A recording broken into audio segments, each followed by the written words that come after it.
Mystery in Apartment 401. True story. Who's the real killer? Watch to the end. The killer's confession will shock you. Coming up on 2020 on ID. Paradise on the California coast. Sand and surf. Hot sun. Hot bodies. And then... Costa 911. There's a body in my son's apartment. Dead body?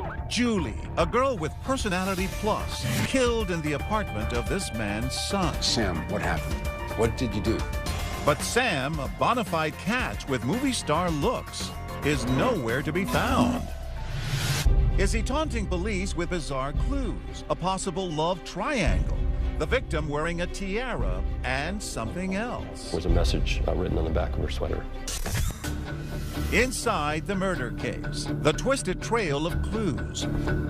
A wedding invitation, a pizza delivery. The pieces start coming together, and it is beyond diabolical. And a manhunt that turned into a boy hunt. Who's this guy? It's not Sam. Nobody knows who this guy is. I open the door, get on the ground, everything's going on crazy, I'm freaking out. And what about Sam's neighbors, these actors? What parts do they play? Are the songbirds about to start singing on each other? Oh, don't. That can't be found. No, babe, I'm gonna do it. Are they sticking to the script or going off it, way off? Yes, I saw the body. Is that what you want to hear? No? We're going to hear the truth. You will. Mystery in Apartment 410. Welcome to 2020 on ID. I'm John Quinones. It's a story that played out like the darkest of stage dramas, one that began with murder and unfolded to reveal a missing person, an unsuspecting accomplice, and finally a shocking confession that would blow the case wide open. The players, a dancer, a combat vet with movie star looks, and a wannabe actor giving the performance of his life. Before it was all over, 2 of the 3 would be dead. And as Jim Avila first reported in 2016, left behind were 2 families grieving their losses and searching for the truth. She is the picture of today's American girl, an immigrant's daughter, dancer, college student, and free spirit, Juri Kibuishi. She was pretty much tomboy. She's rather play outside, And she was a riding good a bicycle. Very athletic. Julie, born in Southern California, was thriving in the golden sunshine, respecting her Japanese heritage, but thoroughly embracing what it means to be 23 along the beaches and freeways of the OC, sun-soaked Orange County, California. I would say Julie is definitely an all-American Japanese girl. She liked to sometimes bow. Just her kindness. Kindness. That's the word you hear over and over to describe Julie, a quality no one ever expected could be her undoing. Costa 911. There's a body in my son's apartment. Is it a female or a male? It's female. It couldn't be Julie, could it? The innocent, lively, creative young woman with a big circle of friends, most of them known well by her parents. And her friends and the people she hung out with, never any danger. No. Nothing really for a mother to worry about. My kids, they didn't go anywhere that they should not to go. But Mom had never met the new man in Julie's life, 26-year-old Sam Hare, older and much more experienced in the world.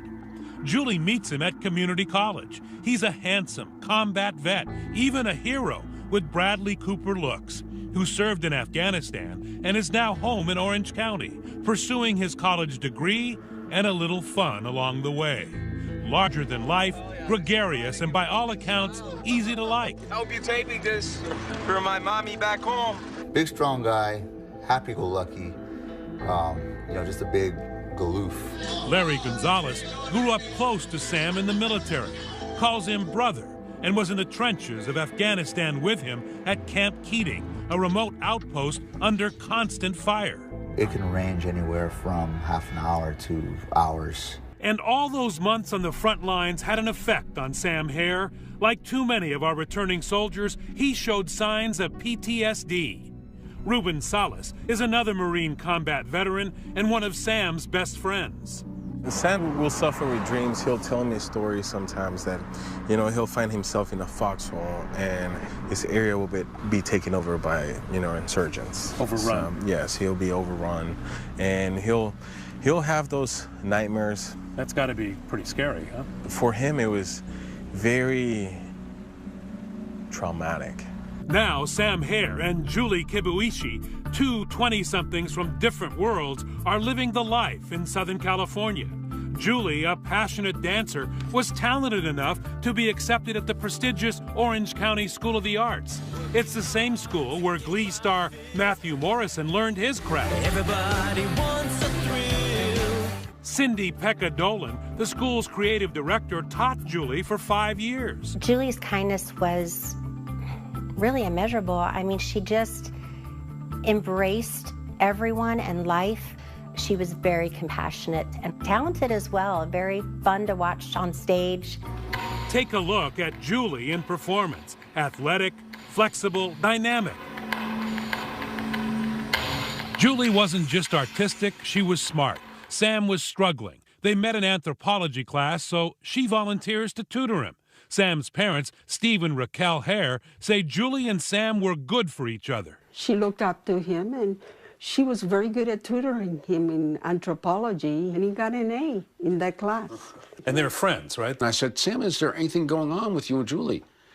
And he says, absolutely not, Dad. She's like my kid's sister. Okay, what's going on, sir? But on this spring night in the OC, kid sister is in big trouble in Sam Hare's apartment. There's a what? A dead body. A dead body? Are you sure, sir? I can think he's cold, man. I'm sure. Okay. He's cold. Julie's lifeless body is sprawled across the bed. That's Sam's dad, Steve, making the breathless 911 call. Sam was supposed to come to our house for the weekend. When Saturday came, we hadn't heard from Sam, and throughout the day, I was calling his phone. But his phone it was off, and Sam never turned his phone off. And I said, honey, I'm going to drive on down to Sam's to make sure everything is okay. And I had the key to his apartment. I walked in, and everything was neat, everything was clean. I looked around, I called Sam, nobody in this case. It's your son's apartment? Yes, yes. He's in the bedroom. He's got this victim sexual activity. She's dead. There's blood from her head. I knew she was dead, but I could see, unfortunately, I hate to say it, the clothes were ripped off. Does your son know who it is? He's not here. Jesus, honey. You walk into his apartment. Correct. And there's a dead woman there. Correct. What's going through your mind? The initial thought is, Sam, what happened? What did you do? But Sam, who outwitted and survived the Taliban in Afghanistan, was not around to answer. He was suddenly, unexpectedly off the grid. The motive for the murder is still not known. Samuel Hare hasn't been seen. Police have issued an all-points bulletin for Sam Hare, a combat veteran suffering from flashback nightmares. PTSD is very much in the back of our minds. So you knew he knew how to use a weapon? Correct. That's why the armed and dangerous comes in, where he's missing and there's a possibility that he has weapons with him. So everything that you heard about him pointed to Sam as being the guy. There's absolutely no way that it was not Sam. Back at the crime scene, Julie's cell phone is constantly beeping with text messages, her Taylor Swift ringtone alerting the cops to its presence. Her mother, June, is searching for the good daughter who never is out of touch. I don't even know how many times I text her. And are you still asleep, or are you okay? And no respond. And then I started to think, what's going on? When we come back, what the killer writes on her back that points to a love triangle. Was Juri caught between two lovers? Obviously, there's a dead woman in my son's apartment, and he's missing. I get it. All the suspicions are going to be on him. Stay with us.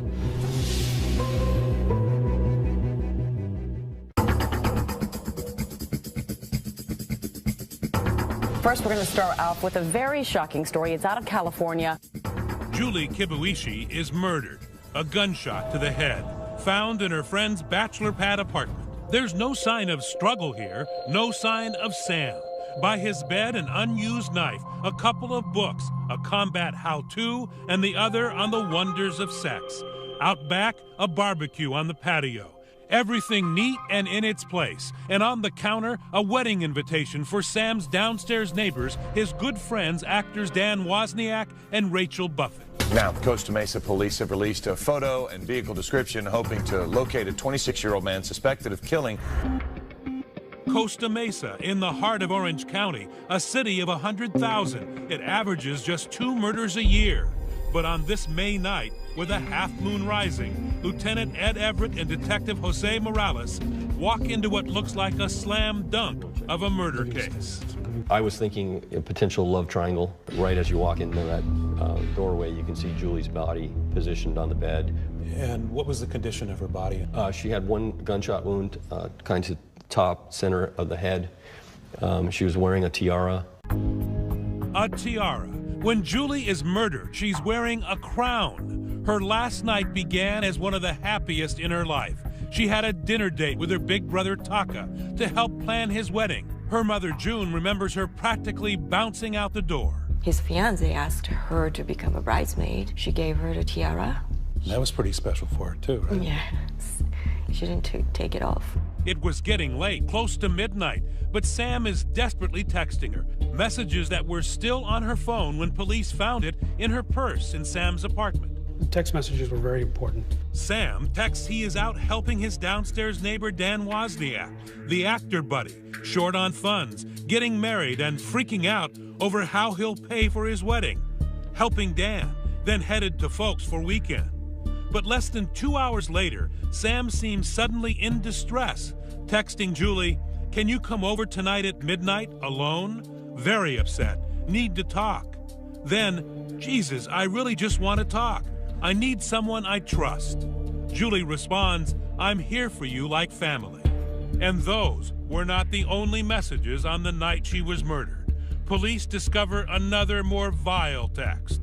This one handwritten by the killer on Julie's body. There was a message written on the back of her sweater. And as cleaned up as you can, what was the message? It was, "F you, all yours." The working police theory? We looked at the phone and thought, okay, maybe he's drinking, using drugs, and there was an incident, and he just snapped and, sexually assaulted her and wound up killing her and then fled. Now, they just have to find Sam. Police say the 26-year-old has disappeared. Neighbors say his bicycle sits outside his apartment, but his vehicle is gone. His passport was missing. His car was missing. Orange County Senior Deputy District Attorney Matt Murphy is supervising the case from the first call and says there is little mystery here. I'm looking at everything going, come on, guys, this is obvious. You're going to find Sam. He's going to be our killer. The final clue for police and Murphy, a big red flag. Sam Hare, the war hero's background check. He's been in big trouble before. He was arrested for murder. He was tried for murder. A murder charge points to Sam. Squarely. Absolutely. It points with a neon sign. Turns out Sam had been accused as a young man of luring a friend to a parking lot where he was killed by gang members. The charges didn't stick. He was acquitted. But if you're a cop investigating a murder... We thought, okay, if he has this, he's predisposed and maybe he did it again. Then, 2 days after Julie's body is found, police get a big break in a new direction with the help of Sam's father. Steve, he was a bulldog throughout this investigation, and initially he and Raquel had indicated that they thought that their son Sam was kidnapped and was a victim, which we thought at the time was just kind of outlandish. So it didn't make sense at the time? No, it didn't make sense. But Steve Hare, convinced his son could not be a murderer, is conducting his own parallel investigation. Not looking for a killer, just looking for his son. And when the banks open Monday, he hits pay dirt, discovering a digital trail. 11:59, 12:05. This is your investigative box. This is pretty much the investigative box. Steve shares a bank account with Sam where his son saved $62,000 in combat pay. He's first to notice his son may have disappeared, but his debit card is not too far away. I went on the computer and I saw there was activity. So I assumed Sam or somebody was using it in Long Beach. That's just 20 miles away, and when he gets to the bank, hanging around fruitlessly at the ATM for hours, Steve sees a bank alert. His son's card is being repeatedly used at another Long Beach location, Echo's Pizza. So I went there, I went to the pizza place, checked around looking for Sam's car. Sat there for an hour. No luck, but the cops now have the same information, and they have the edge on Steve because they have access to those little cameras above the ATM machines. The bank sent us these videos. It was a day or two later, and then we were surprised to go, okay, who's this kid? It's not Sam. His parents don't know who it is. Nobody knows who this guy is. A pizza-loving, baseball cap-wearing stranger is draining Sam's bank account. An accomplice? A kidnapper? A killer? Stay with us.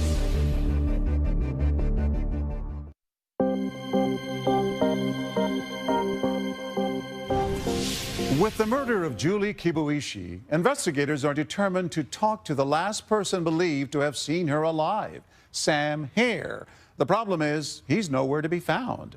There has been a break in the case. One police hope will lead them to Hare, but as Jim Avila picks up the story, that lead is about to take this case in a most unexpected direction. The digital trail is suddenly white hot. The suspect in Julie's murder, Sam Hare, may be in police sights. Sam's debit card is showing up in Long Beach, 4 ATM withdrawals and 2 pizza deliveries. But at the end of the trail, a mystery man, or more accurately, a mystery boy. We were surprised to go, okay, who's this kid? Great question. And to answer it, you've heard of follow the money. How about follow the pepperoni? The cops are hungry to crack this case, and they know from the bank records their suspect is just hungry. The pizza has been delivered to a certain address in the city of Long Beach. A police copter overhead, undercover cops watching the pizza house. Police think, finally, they may have found Sam Hare's hideout. When I hear this helicopter circling, I'm like, what's going on? Recognize him? You've already seen this kid. His name, Wesley Freilich, the baseball cap teen in those pictures taken at the ATM. The 16-year-old skateboarder now at the center of a full-on SWAT team helicopter hovering raid looking for a murderer at his mom's house, where he and a few friends are, you guessed it, half into a large pepperoni pie. I open the door, and that's when they say, don't move. Sure, come here immediately. Get on the ground. Wesley was trying to be a tough guy in front of his friends. As we explained the gravity of the situation, that a murder was involved in this case, he had a change of demeanor, started crying. I'm myself. Everything's going on crazy. I'm freaking out. I'm being questioned about this whole withdrawing money from the ATM. Police quickly figure Wes is not the murderer. But where is Sam? The police go inside.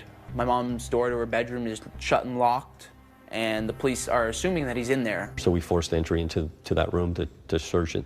Sam is not there, but his missing ATM card is. Time for young Wesley to answer a few questions. And I immediately told them everything. I said, this is what happened. Turns out the ATM runs for Sam's cash were not Wes's idea. He had a trusted friend, an older guy his mom, Lori, met in community theater. Oh, he's a cool kind of cat that I would like to groove with. That cool cat is none other than Dan Wozniak. Remember him? He's Sam's broke downstairs neighbor. They hang out together at the apartment jacuzzi, and now Dan is about to be married. He's currently starring in a local production of the musical 9. See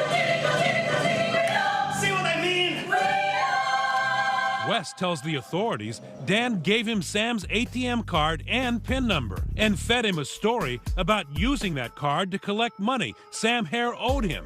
A scheme only a 16-year-old with a hankering for free pizza might believe. He said that he worked for a bail bondsman agency directly through a private sector company that helps with collections of money that are from escaped convicts or people that are on the run. And he said that Sam was somebody who owed bail bondsman money. Yeah, he had an actual folder of paperwork and saying that this was all legal, that it's all good to go, and all they need to do is withdraw the money and to make sure I wore a hat and glasses. So Wes and Dan drive from Mom's house around the corner and down the block to the Chase ATM. Where is he parked? He's parked over there in that parking lot. So he can see what you're doing? Yes. Well, the cameras aren't seeing him, but the cameras are seeing me. He rolls over to the ATM on his skateboard, but at the machine, young Wes has a little trouble. I skate across and come here. I put the card in, gave me the PIN. Back at the car, Wes says Dan is jumpy. The first reaction actually was, why'd I take so long? And I told him my first time using an ATM, so I don't know what I'm doing. He knew enough to withdraw $400 and over the next few days, similar amounts that he turned over to Dan Wozniak, who had rapidly become a suspect in the disappearance of Sam Hare, and a person of interest who may know how Julie Kibuishi died. So at that point, it's time to bring Dan in. Yes, it is. I had Detective Morales call Daniel using a ruse of, hey, we need you to come down. And Dan said he wasn't available. He was at his bachelor party. The Hares and the Kibuishis are waiting for answers, but Dan is busy, and he blows off the cops. These families, they are experiencing the worst grief that a family could experience. At that moment, Daniel Wozniak's on his way to his bachelor party. He won't come to them, so they go to him. Dan Wozniak was there with a couple of his friends, and immediately when he saw me, you could see the blood drain from his face. He turned pale and immediately looked down. He says, I'm going to tell you everything. I'm sick of covering for Sam. I'm sick of covering for him. I'm going to tell you everything. Are Sam and Dan in cahoots? Where is Sam? One thing we know, there will be no celebration on this night for Dan Wozniak. He's under arrest and headed to the interrogation room. And so are we. How was your life in danger? He threatened it. All of a sudden, the pieces start coming together, and it is beyond diabolical. You just told us you saw 2 bullet wounds. You were standing. No. Stay with us.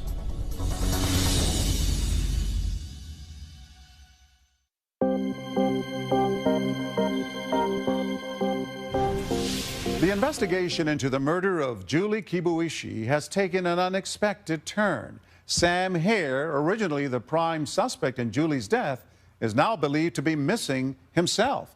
And police think they know who may be behind his disappearance. His downstairs neighbor and friend, Dan Wozniak. Now Wozniak is under arrest and about to tell his side of the story. And as Jim Avila reports, this case will be rocked by what he has to say. A murder case with a Shakespearean twist. I am lusting for more. Dan Wozniak, the affable baritone accustomed to the warmth of the spotlight, suddenly finds himself in the cold glare of a police grilling. But the OC Community Theater crowd just loved it. And here you are acting together, huh? You and Dan? This is our... Wes's mom, Lori Freilich, often performed with Dan Wozniak. He was just such a fun guy. He was fun. He was a good actor. He was also someone that Lori, a single mom, trusted to spend time with her son. I would call him up and say, Wesley really could use a ride from school. I'm staying late at work. Could you get him? He would go. He'd pick him up. They'd go for pizza.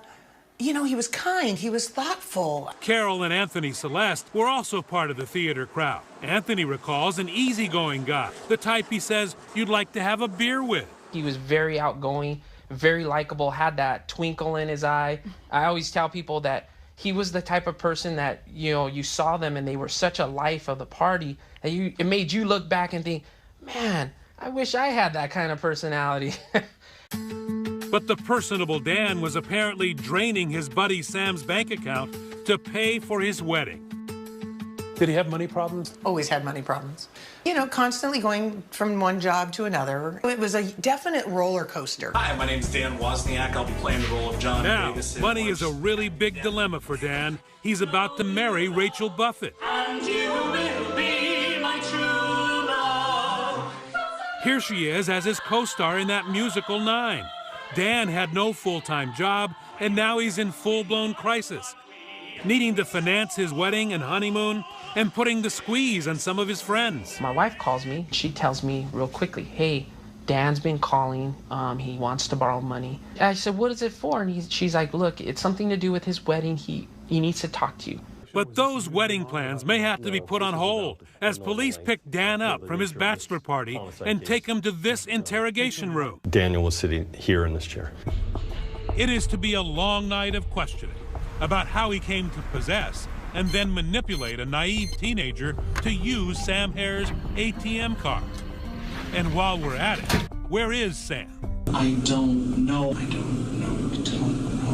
Lieutenant Everett has a prime seat in front of the monitors in the detective room. Yeah, my role was to watch the interview and see if there's something that they may not be picking up on. What he sees is a performance worthy of Nathan Lane. Oh my God. Dramatic. Sometimes even over the top. I don't know! I'm sorry. I don't know what else you want me to say. But first, a little staged mea culpa. He admits he talked young Wes into being the stooge at the ATM. He asked if it was illegal. I said, no, don't worry. That was a lie. It's here. The interrogators aren't doing much interrogating at this point. They're just sitting back and watching the performance as the actor, working without a script, desperately looks for an ending. He tells the cops on the night of Julie's murder his play went well. And afterwards, he and his fiancée, Rachel, celebrated. I took a shower, we had sex. But the morning after Julie is killed, the plot thickens. According to Dan's story to police, there's a knock at his door. Opened the door, it was Sam. I'm like, hey man, what's going on? Everything good? He's like, not good. I did something bad. What did you do? It's like, there's a dead body in my apartment. I shot somebody. It was a fit of rage. That's Dan's first story. He knows about Julie's murder, helped Sam escape, but had no hands-on role. The cops are not buying it. Tell us the truth. You're not that good of an actor. This is your chance to clear the air. Zing! The screws, as cops were called in the old black and white movies, are done just listening. Now they're tightening. I guess what, to eliminate you? Eliminate me? It's in your best interest. Yes, most definitely, sir. So basically, just open your mouth for me. Thinking fast, Dan invents an excuse that would cover his DNA being at the murder scene. Now, I was in Sam's apartment Friday afternoon. Okay. Then this actor without a script moves to Act 2, a second version of that night. But he loses his cool and makes a critical mistake. The cops hear it. See if you do. Yes, I saw the body. Is that what you want to hear? No? We want to hear the truth. That is the truth. Okay. How'd your DNA get on her? Because I was right over the body. DNA doesn't just fall off. I don't know. Okay. I didn't touch her. I didn't do anything. What did you see? Saw 2 gunshots in her head. Why did the 2 bullet holes bother you so much, that he knew that there were 2 bullet holes? Because when we were in the apartment and we all looked in, it was only one visible to our eyes. And then when he had mentioned he saw 2 gunshot wounds, I said, well, he was there when she was shot. He must have seen or done the actual 2 shots. Right. He was there when she was killed. Cue the gotcha music. Dan Wozniak has a lot of explaining to do now. You just told us you saw 2 bullet wounds. You were standing over. No. Okay. Whoa, stop. That's exactly what you said, Dan. You can't even keep your lies straight. His story kept changing. I think he thought that his acting ability was going to carry him through this performance, so to speak, and it wasn't doing it. Detectives send Wozniak back to his cell. With the gravity of the situation sinking in, he asks to call his fiancée, Rachel. Hello? Hi, baby. It's a call that will finally bring down the curtain on Dan's one-man show. I need to make a phone call to the detective now. Why? Why? Because Rachel has found out that Dan's brother Tim is carrying incriminating evidence. He had the murder weapon, and at some point, Tim says, hey, I got to get rid of this. Daniel's been arrested. Rachel tells Dan she's going to the cops. I need to call him and let him know before they catch me on this recording device because it looks like I'm not trying to tell him right away. Then I'm doomed. Do you know that Tim had some evidence? Yeah. Oh, God. Oh, God. Oh, God. Okay. Well, this is ridiculous, and I have to go tell the detective the truth. No, baby, Tim did speak up. Only to me so far, and it was in passing. I said, I'm going to the police station right now. Danny's been arrested. He starts freaking out. No, don't. That can't be found. No, babe, I'm going to do it because I was drunk. Listen to me. No. What? Trust me, please. You realize they're recording this phone conversation anyways. You're being an absolute ass to try and lie again. And that's when he decides to let the jailer know, hey, I need to speak to the detectives. Up next, the final act. Do you want to talk to us, yes or no? Yes. Okay. The chilling truth about Sam Hare, the war hero, from the voice of the man who knows where he is. It was borderline fun. Is that what you want to hear? Stay with us.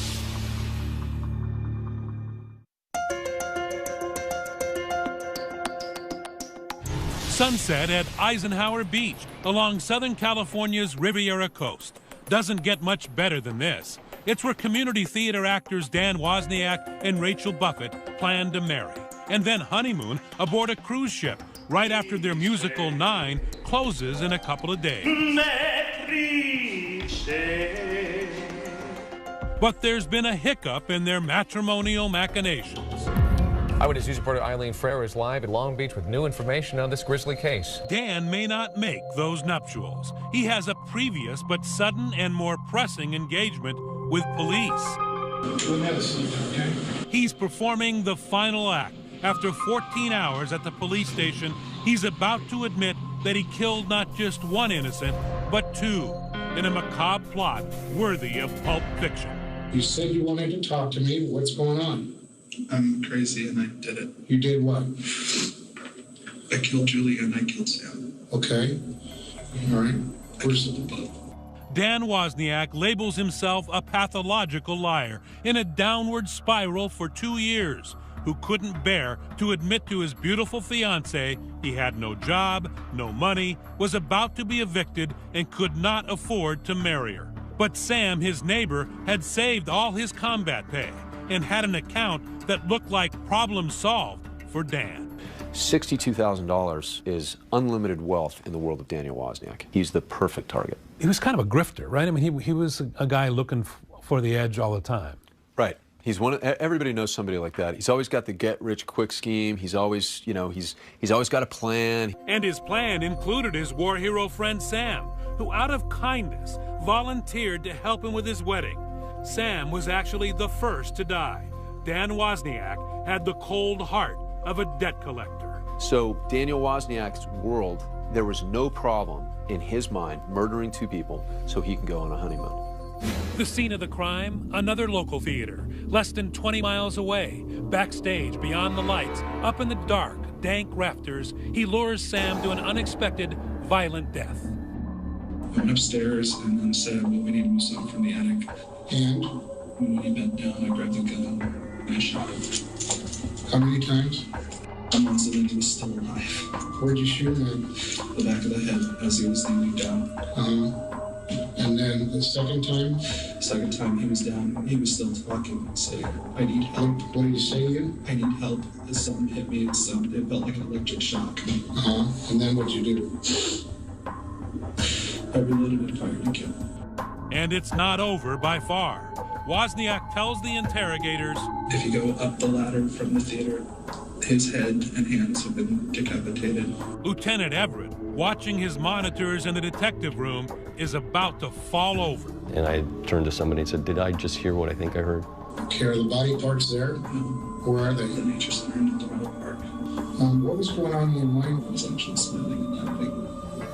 He's laughing and smiling as he cuts off the head of this fine young man who bravely served his country so that he can go on a honeymoon. It's beyond horrific. It's evil. Absolutely, it's evil.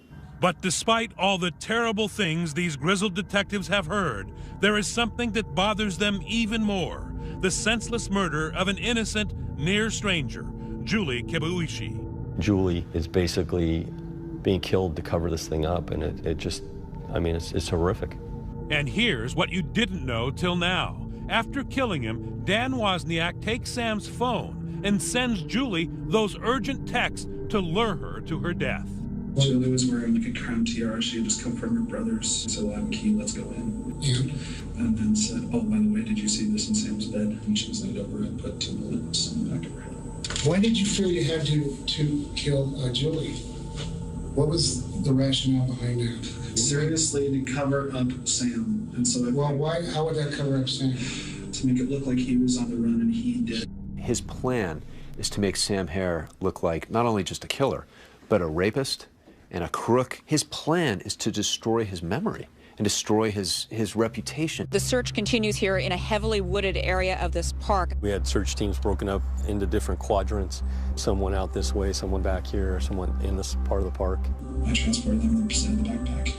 I got plastic bags from Eunice Cafe, put them in the backpack. Was he able to just walk in here with a backpack full of body parts? He came in with just plastic trash bags and then kind of dug shallow holes and covered them with leaves and the debris that you see around.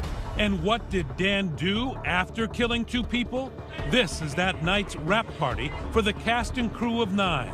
Center stage, a smiling Wozniak. By the way, Sam would have been 27 on the day he was found in the park. Clearly, there was no party for the Hares on that terrible day. Okay, it's his birthday. And I remember waking up and thinking, I'm hoping, I'm praying they find my son's head. Who can write a script on that? Sam's body is so unrecognizable, it had to be identified by love, a tattoo on his chest in honor of his parents. It was a heart and a rose, and just said Mom and Dad in there. So it signified that I love you. Right on his chest. Right, big, very big, and it's like this size.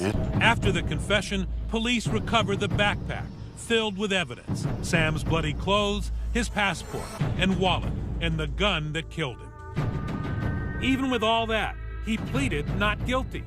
Wozniak's trial, which ended in January of 2016, was quick and to the point, with a prosecution, a few witnesses, a summation, and of course, Dan's confession. It was all just about the money. That was it.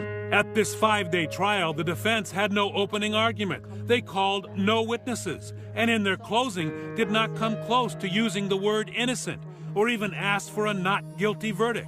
And they never tried to claim that Dan was legally insane. In real life, day to day, you, me, we look at somebody like that. Anybody who would murder another human being for money has to have a screw loose. But the definition of legal insanity, they need to be so insane and so crazy that they don't understand the nature and quality of their actions. They don't know right and wrong. They don't know right and wrong. There's nothing wrong with Daniel Wozniak's head. It's his heart that is screwed up. The jury wasted little time. We, the jury, find the defendant, Daniel Patrick Wozniak, guilty of the crime of murder in the first degree. This trial was not about whether or not he was guilty. He was guilty. Guilty of 2 counts of first-degree murder. But no one is leaving the courtroom because next, this same jury must decide the bigger question. Does Dan Wozniak deserve to die for his crimes? And on that question, the jury reveals it has some doubts.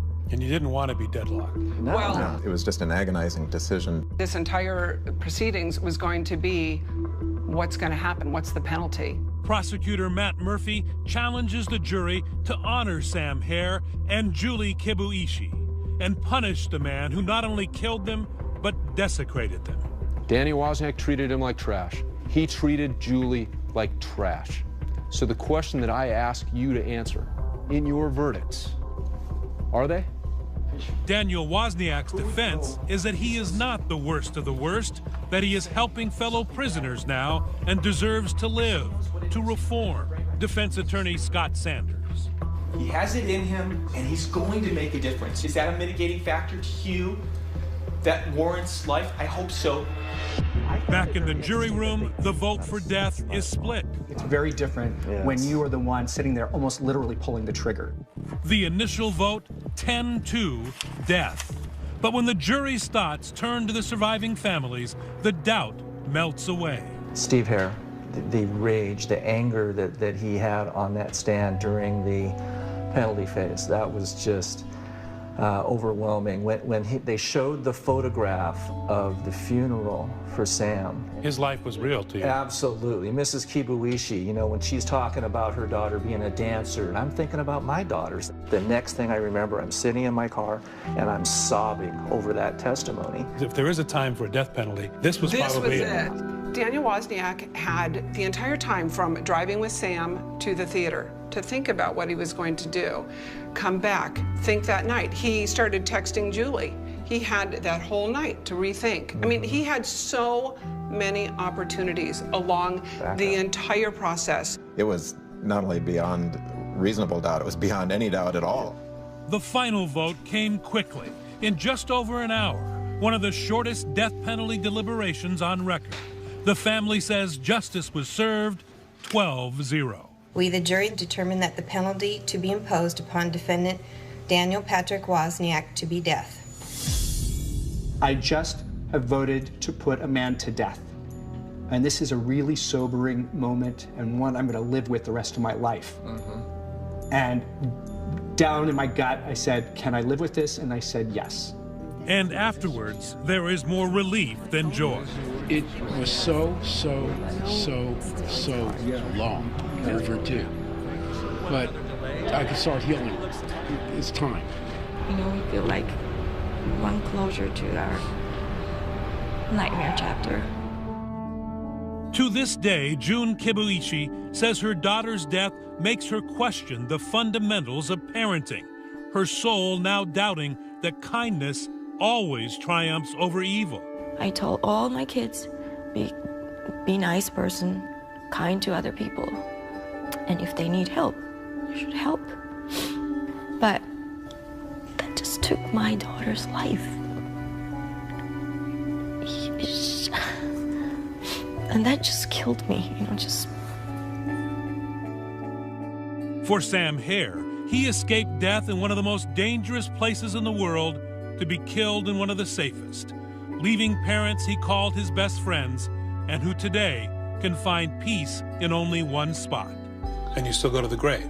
Every week, we go there, we bring chairs. I bring the newspaper, and then often I'll take a 10 or 15-minute nap. Very peaceful. It makes me feel good.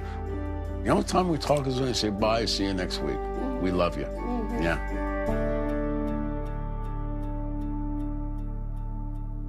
As of 2017, Daniel Wozniak is appealing his death sentence. Meanwhile, authorities later charged both his ex-fiancée, Rachel Buffett, and his brother, Timothy Wozniak, with being accessories after the fact.